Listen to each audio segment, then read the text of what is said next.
napugnan kagapon ka Jumandong. Wala bitaw day. Tinood ka. Ang hearing o pagtapok unta sa mga content creators sa mga Pilipinas. Influencers. Oo, wala napugnan pero wala kayo mitambong pod ka Jumandong. Tulo lang sa 40 ka social media personalities ang misipot sa hearing.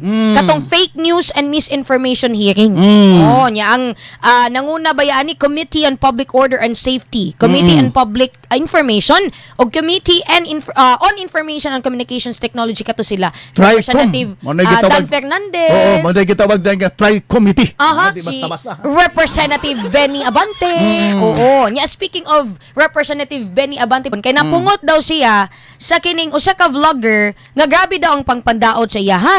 Oo, madunggan sa iya didto sa hearing kagahapon ang foul language batok pod sa usa ka vlogger nga si Elizabeth Joey Cruz. Kay gabi lagi daw batiko sa uwahi ngadto sa kining iyaha og sa kauban niya nga mga kongresista. Kasagaran sa 40 Radyo Mandong, mga Duterte supporters man pod. Magani na. Ang ilahang gipatawag katura pong mga ni batiko sa ilaha, nahatag og opinion bahin aning administrasyon karon, mao to nga kailaman jud kang sasot no. Yes, day. Oo, kana sila mga sila Vivian Velez, Jason Sa.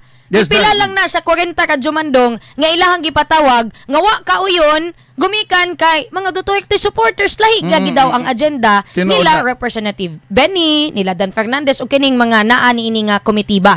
Ni ang mga higala tong paminawan ng tipik sa pamahayag ni Representative Benny Abante. Interpellation. Mr. Chair, gusto ko lang pong bagitin tong kanya excuse letter. O nakalagay dito, after meaningful consultation with my lawyers, gumaya pa ng abogado. I have decided to respectfully decline. Respectfully? Minumura tayo, respectfully? Ha? To share my knowledge on matters. Hindi knowledge ang kailangan natin. Ask the lawyer if this is libel. Oo. Ask the lawyers kung libelous yung ginawa nyo o slander. No ha? O nakalagay, I would like to categorically state that I am neither paid by POGO operators. Hindi na pinag-uusapan. Pinag-uusapan natin yung mga sinabi niya. O, tapos respectfully, Elizabeth Joey Cruz, nga nakikinig po sa atin ngayon, nanonood ngayon.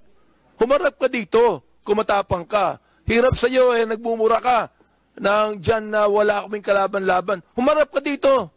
Dito. Namo. Chairman.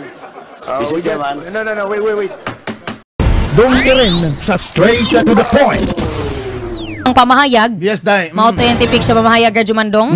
Nga gi-challenge niya si Cruz. Nga, alika. Pakita diri sa kuha. May lang ka diya social media. Ato ba nga itadik eh? Mao gani no. Mao to nga dali dayon nga mitubag si Cruz wa siya nahadlok. Wa pud niya panamini yung kagalingon. Oo. Kaya Abante nga isog lang bug na amo diya sa hearing sa Kongreso.